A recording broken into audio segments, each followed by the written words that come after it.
अस्सलामुअलैकुम नाज़रीन, मैं हूं सैयद ज़ुल्फ़िकार गिलानी और आप देख रहे हैं गिलानी व्लॉग्स। सिंध और पंजाब के मंदिर जो इनमें बुनियादी फ़र्क है वो ये है कि पंजाब के बाज़ मंदिर तो बिल्कुल वीरान हैं, सुनसान हैं, खंडरात की शक्ल इख्तियार कर चुके हैं और उनमें किसी किस्म की कोई इबादत नहीं होती। मेरी मालूमात के मुताबिक रावलपिंडी शहर में 2 मंदिर हैं जो ऑपरेशनल हैं, जहाँ बाकायदा पूजा पाठ की जाती है। एक मंदिर मानसेरा में है, शिवलिंग का मंदिर, वो जो है वो ऑपरेशनल है और वहाँ हिंदू जो है वो आकर अपनी इबादत करते हैं। मुमकिन है कि जो है वो इसकी वजह ये रही हो कि पंजाब में हिंदू ना होने के बराबर हैं। रावलपिंडी शहर में एक ज़माने में आज से कुछ साल पहले मैंने जो है वो किसी से पता किया था, तो मुझे ये पता चला कि 350 घराने हिंदुओं के वहाँ आबाद हैं। उस वक्त सदर में एक कृष्णा मंदिर, उसमें जो है वो पूजा पाठ की जाती थी और मैंने कृष्णा मंदिर का व्लॉग करके आपको दिखाया भी था। लेकिन लुत्फ़ की बात यह है कि वहाँ के जो पुजारी थे वो भी सिंध से ही ताल्लुक़ रखते थे। लेकिन सिंध में सूरत-ए-हाल मुख्तलिफ है। सिंध में तकरीबन तमाम अज़ला में, कराची समेत, यानी अगर आप जो सिंध का सबसे पहला ज़िला है घोटकी, अगर वहाँ से शुरू हो जाए तो उसके बाद फिर सक्खर, खैरपुर, लाड़काना, दादू, कश्मोर, इनके तो बाज़ इलाके ऐसे हैं जहाँ हिंदू बाकायदा अक्सरियत में है। यही वजह है कि यहाँ के मंदिर आबाद हैं। यहाँ के जो हिंदू आबादी है वो यहाँ पूजा पाठ के लिए भी आती है, उनका ख्याल भी रखा जाता है मंदिरों का, उनको तोहफ़े तोहफ़ात होते हैं वो भी मिलते हैं। हिंदू कारोबार पे भी हैं। सक्खर में एक ज़माने में एक बाज़ार था जिसका नाम था ढक रोड। वो ढक रोड सारे का सारा जो दुकानें थीं आड़त की और थोक की और पशुओं की, वो सारी की सारी हिंदुओं की दुकानें थी। बहुत खाते पीते लोग, और उन्होंने मतलब इसी दौलत के बलबूते पर जायदादें भी बनाई और अपने मंदिरों को तामीर भी किया और फिर उनकी आराइश को बरकरार भी रखा। रोड़ी से कोई 10 किलोमीटर के फासले पर ये वही शहर है जिसके बारे में ये कहा जाता है कि मोहम्मद बिन कासिम ने राजा दाहिर को यहाँ शिकस्त दी थी। एक ज़माने में अजीम शान शहर, लेकिन अब सिर्फ़ और सिर्फ चट्टानें इसकी बाकी रह गई हैं, इमारतें ख़त्म हो गई हैं, महल्लात का कोई वजूद नहीं, किसी को पता ही नहीं कि यहाँ कोई राजा दाहिर का कोई महल था, कोई किला था। एक टूटी फूटी सी मस्जिद है जिसके बारे में ये कहा जाता है कि मोहम्मद बिन कासिम ने इसे बनवाया था, ये इसे बनाने का हुक्म दिया था। इसके अलावा रोड में कुछ भी नहीं रह गया, संगलाख चट्टानें हैं और धूप, मैं भी इस वक्त धूप में खड़ा हूँ। लेकिन इन संगलाख चट्टानों में एक मंदिर भी है और मज़े की बात ये कि वो हम इस्लामी जमहूरिया पाकिस्तान के प्रोपोगेट मुसलमान जो अपने मुसलमान होने का बहुत बड़ा दावा करते हैं, उनकी इत्तला के लिए अर्ज़ है कि जिस मस्जिद के बारे में वो ये कहते हैं कि वो मस्जिद बर-ए-सग़ीर में तामीर होने वाली अव्वलीन मसाजिद और बाज़ दावों के मुताबिक बर-ए-सग़ीर की दूसरी मस्जिद, वो तो खंडर है, लेकिन इन जो है वो पहाड़ियों में मंदिर आबाद हैं। मैं एक ऐसे ही मंदिर आया हूँ जिसे कालका देवी का मंदिर कहा जाता है और ये पहाड़ों के बिल्कुल नीचे बना हुआ है। ये मैं एक नज़ारा आपको कराता हूँ। ये ऊपर जो है वो ये तो खैर ज़ाहिर सी बात है मंदिर की ही तामीरात हैं। कहते हैं कि पहले नहीं थी, लेकिन अब जो है वो इस मंदिर को वसी कर दिया गया है। यहाँ मेला भी लगता है। ये सामने जो हॉल है, यहाँ जो यात्री आते हैं, ज़ायरीन आते हैं, उनके खाने पीने का बंदोबस्त है। ये सामने सारा मंदिर का सेटअप है और ये वो चट्टान है जिसके बारे में मैंने आपको बताया कि ये पहाड़ी के अंदर एक कुदरती गार में बना हुआ मंदिर है। कालका देवी के बारे में ये कहा जाता है कि हिंदुओं की बहुत मशहूर और ताकतवर देवी कहते हैं। और यहाँ जो है वो इसका मंदिर बनने के बारे में रिवाज ये है कि बलूचिस्तान में एक जगह है हिंगलाज, तो कहते हैं कि ये कालका देवी हिंगलाज जा रही थी और उसने जाते हुए वो सुरंग जो है वो इस्तेमाल की थी जिस सुरंग में ये मंदिर बना हुआ है। कुदरती गार है पहाड़ के नीचे। मेरा ख्याल कुछ चंद गज़ के बाद वो पहाड़ बंद किया जा चुका है, लेकिन बहरहाल अकायद की बात है। मैंने जो है वो अपने किसी व्लॉग में कहा था कि जब किस्से कहानियाँ हम मज़हब से जोड़ लेते हैं तो फिर वो बाद औक़ात हमारा अक़ीदा बन जाता है, बाद औक़ात हमारे ईमान का हिस्सा हो जाता है और नौबत यहाँ तक पहुँचते हैं कि हम उसके लिए लड़ने मरने को भी तैयार हो जाते हैं।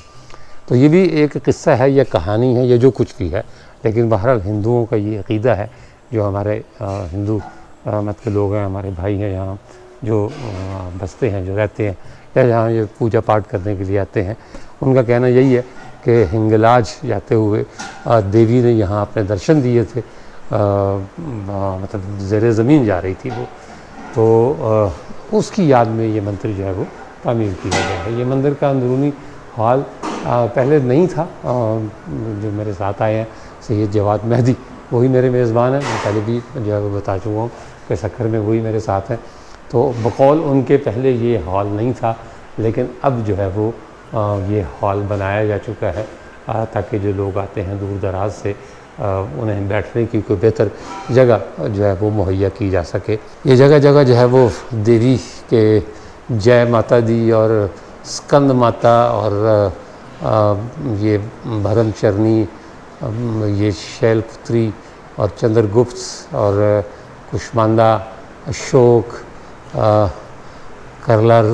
कल्लारती, महागौरी, ये सबका जो है वो एक पोस्टर बनाकर लगा हुआ है। ये वो मंदिर है, मैं भी आपको दिखाता हूँ अंदर से। इसकी तफसील भी हम पुजारी साहब से पता करते हैं, इसकी तफसील क्या है। कैमरा जी अख तवा के डिसी रही है, यानी कैमरे की आंख आपको देख रही है, सिंधी में जो है वो इसका वो लगाया हुआ है। और इसकी जो है वो बाकायदा जो सालाना है मेला होता है, और कहते हैं कि ये जो है वो देवी कालका देवी ये क़ब्ल अज़ मसीह की देवी थी, यानी हज़रत ईसा की पैदाइश से पहले से। इस देवी के साथ एक जो है वो बहुत सी किस्से कहानियाँ मंसूब हैं। कहा यही जाता है जी कि वो इसी पहाड़ के रास्ते से, यानी ज़ेर ज़मीन सुरंग से हिंगलाज गई थी। हिंगलाज के बारे में मैं जो है ना वो मुमकिन है कि मेरे कुछ नाज़रीन को न पता हो कि हिंगलाज क्या चीज़ है। हिंगलाज जो है वो बलूचिस्तान में है, और जो मुक़द्दस तरीन तीरथ हैं या मुक़द्दस तरीन जगहें हैं हिंदुइज़्म की, उनमें हिंगलाज को एक खुसूसी अहमियत हासिल है। मैं गया नहीं हूँ हिंगलाज, इसलिए कि बलूचिस्तान में कोई बंदा भी मेरी सिक्योरिटी की ज़मानत देने को तैयार नहीं है, वरना अगर वो तैयार हों तो मैं हिंगलाज भी जाने को तैयार हूँ, हिंगोल नेशनल पार्क जाने को भी तैयार हूँ, सब जगहों पर जाने को तैयार हूँ। लेकिन मामला यही है कि कोई बलूचिस्तान में मेरी सिक्योरिटी की ज़िम्मेदारी लेने को नहीं तैयार। जो बलूचिस्तान के दोस्त हैं वो कहते हैं कि हम कोयटा तक तो तुम्हारे साथ हैं, लेकिन तुम्हारा काम कोयटा में है ही कोई नहीं, तुमने बाहर जाना है, तो बाहर तुम्हें संभालेगा कौन। और ये सबके सामने है कि आए दिन बलूचिस्तान में दहशतगर्दी की वारदातें भी होती हैं और लोग जो है वो मारे भी जाते हैं। वरना मैं आपको हिंगोल भी दिखाता और हिंगलाज भी ले जाता और बताता कि हिंगलाज में जो है वो हिंदुओं का जो तीरथ है उसकी क्या हैसियत है इनके मज़हब में। फिल वक्त जो है वो कालका देवी के बारे में बात करते हैं और पुजारी साहब से पूछते हैं कि ये मंदिर कब से है, कालका देवी का मकाम क्या है, ये कौन थी, शिव और पार्वती के बाद इनका नाम आता है या उनसे कोई अलग सिलसिला है इनका। मंदिर के बिल्कुल सारे एक हॉल है, और इस हॉल की एक ख़ास बात मैं आपको बताता हूँ। बाकायदा यहाँ CCTV कैमरे लगे हुए हैं। कोई तसव्वुर भी नहीं कर सकता कि इन संगलाक चट्टानों में बने हुए मंदिर की सिक्योरिटी के लिए या उसके गिरदों वहाँ पर नज़र रखने के लिए यहाँ कैमरे लगे होंगे। ये सामने आपकी स्क्रीन नज़र आ रही है जिस पर जो है वो मेरा ख्याल 16 कैमरे इस पर चल रहे हैं और 16 कैमरे लगे हुए हैं। ये हिंदू जो भगवान हैं उनकी तस्वीर लगाई गई हैं दीवारों पर, और उन लोगों की तस्वीरें लगाई गई हैं जिन्होंने इस मंदिर की सेवा की है। कहीं जो है वो भगवानों की तस्वीर है और कहीं जो है वो अपना जो सेवा करने वाले लोग हैं उनकी तस्वीर। ये ऊपर एक तस्वीर लगी हुई है श्री गोविंद धाम निमवारी दरबा, और ये भी एक तस्वीर लगी हुई है अशोक ग्राफिक्स की बनी हुई जय माता काली, यानी काली देवी की या काली माता की तस्वीर लगी हुई है। ये भी काली माता की तस्वीरें हैं ऊपर, और ये भी जो है वो लिबास पहनाया हुआ है, ये वो है। ये मुझे जो है वो गोल्डन टेम्पल लग रहा है, क्योंकि हिंदू मत में और सिखिज़म में बहरहाल एक ताल्लुक़ मौजूद है। सिख भी जो है वो अपने मुर्दों को जलाते हैं, उसी तरह जैसे कि हिंदू मज़हब के लोग जलाते हैं। ये कोई तस्वीरें लगी हुई हैं, ये मेरा ख़्याल है कृष्ण भगवान अपनी गोपी के साथ, या मेरा ख्याल राम और सीता जो है वो एक झूले पर बैठे हुए झूला झूल रहे हैं। ये एक तस्वीर है, मुझे खैर फौरी तौर पर नहीं पता कि ये किन साल की है, लेकिन बहरहाल ये कोई नई तस्वीर लग रही है, पुरानी तस्वीर नहीं है, यानी ऑयल पेंटिंग नहीं है।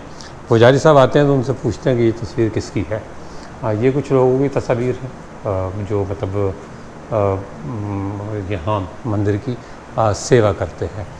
और ये वो गार है जिस गार के बारे में या सुरंग के बारे में ये कहा जाता है कि देवी इस सुरंग के रास्ते हिंगलाज चली गई थी।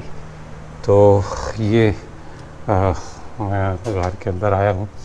कोई मेरा ख्याल है कि जो इसकी ऊंचाई है वो मेरे सर के बराबर ये ऊंचाई है इसकी, ये इसकी ऊंचाई है। और ये सारे का सारा गार के अंदर बना हुआ है, लेकिन जदीद सिस्टम लगे हुए हैं, साउंड सिस्टम भी हैं, और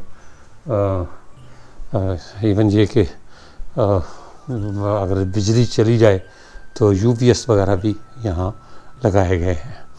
ये एक गार का रास्ता इधर जाता है और एक गार जो है वो ये भी काली माता है, और एक गार का रास्ता जो है वो ये है, लेकिन आगे जाकर ये गार बंद हो जाता है, यानी झुक कर मैं अंदर आया हूँ। और ये अब अगर मैं सर उठाऊंगा तो मेरा सर जो है वो कहीं ना कहीं लगेगा।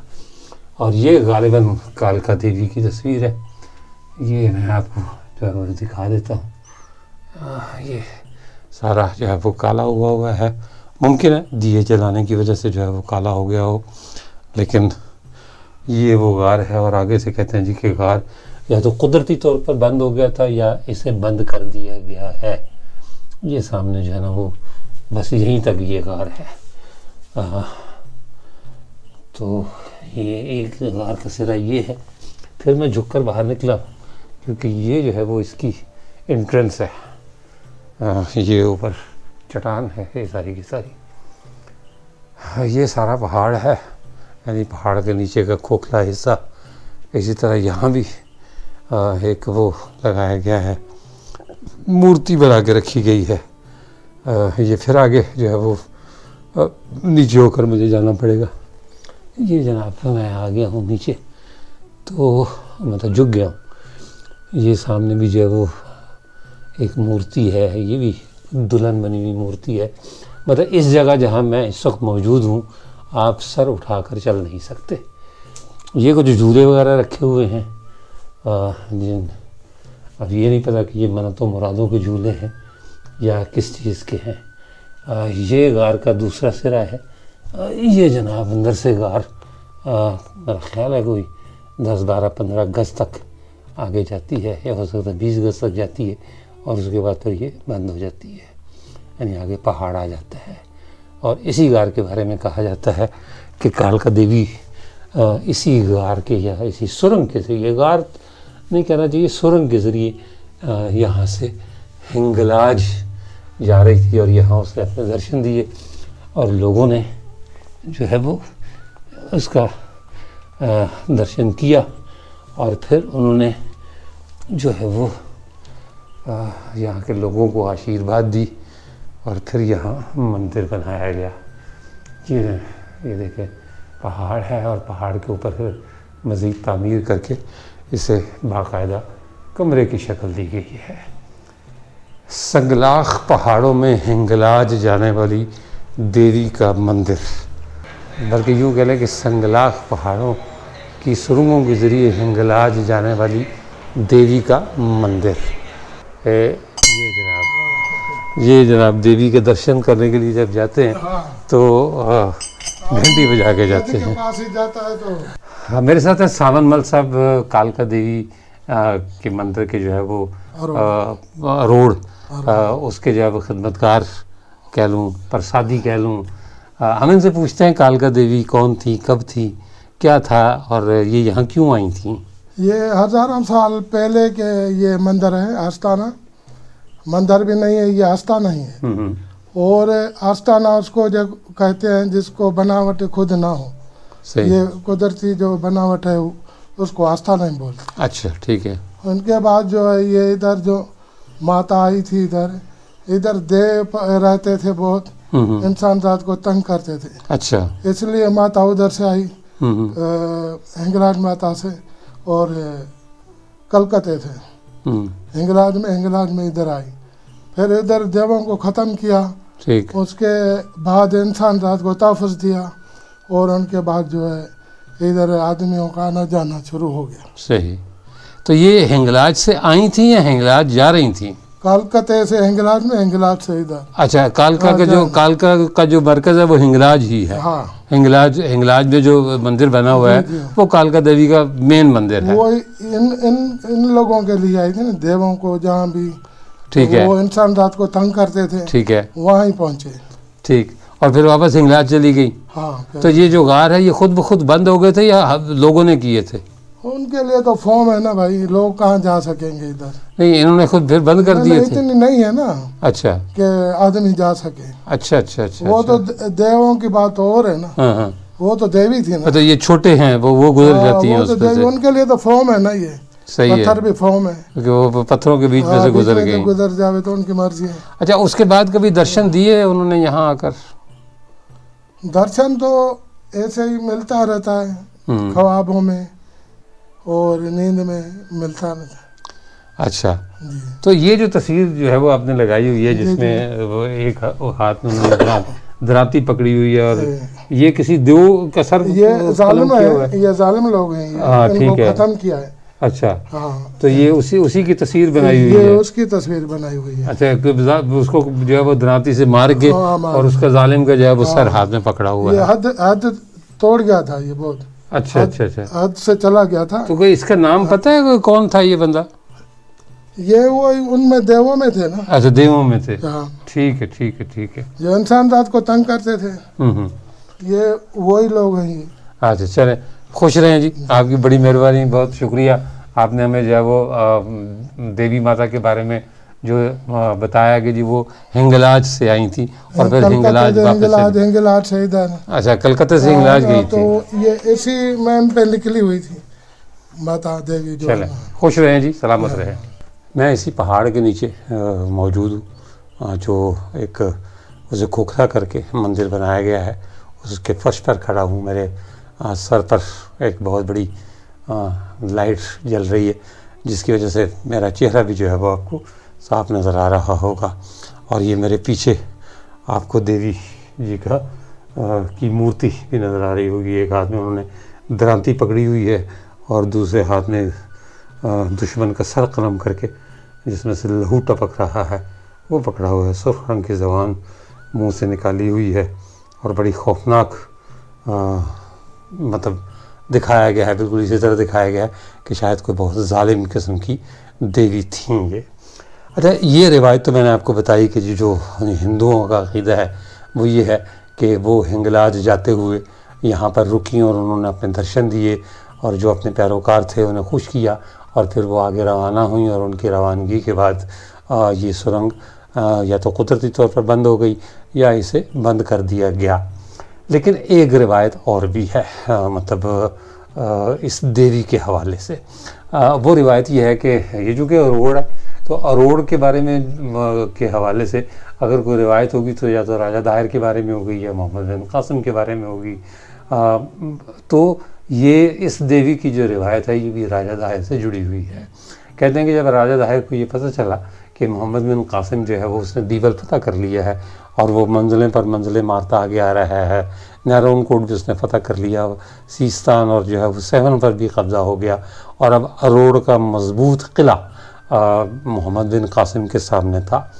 लेकिन कहते हैं कि राजा दाहिर को ये पता था कि अरब बड़े जफाकश और बहादुर लोग हैं और उन्होंने बहुत से इलाके फ़तह किए हैं, तो कहीं ऐसा ना हो कि तमाम तरह हिफाजती इक़दाम और ताकत व क़ुव्वत के बावजूद ये सरेंडर हो जाए, यानी ये जो अपना अरोड़ है ये मोहम्मद बिन कासिम के कब्ज़े में चला जाए।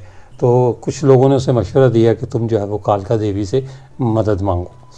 तो कहा यह जाता है कि राजा दाहिर ने जो है वो कालका देवी की पूजा की और कालका देवी से मदद मांगी कि वो किसी तरह मोहम्मद बिन कासिम का हमला नाकाम बना दें और जो है वो कुछ ऐसा कर दें कि कामयाबी हमारे कदम चूमे और दुश्मन यहाँ से चला जाए। तो जो मुसलमान मवर्रिखीन हैं या मुसन्निफ़ीन हैं उन्होंने ये लिखा है जी कि कालका देवी ने जब मोहम्मद बिन कासिम के बारे में सुना तो बजाय उसने राजा दाहिर की मदद करने के इस पहाड़ के रास्ते या इस सुरंग के रास्ते वो यहाँ से फ़रार हो गई, हिंगलाज चली गई या कहीं और चली गई।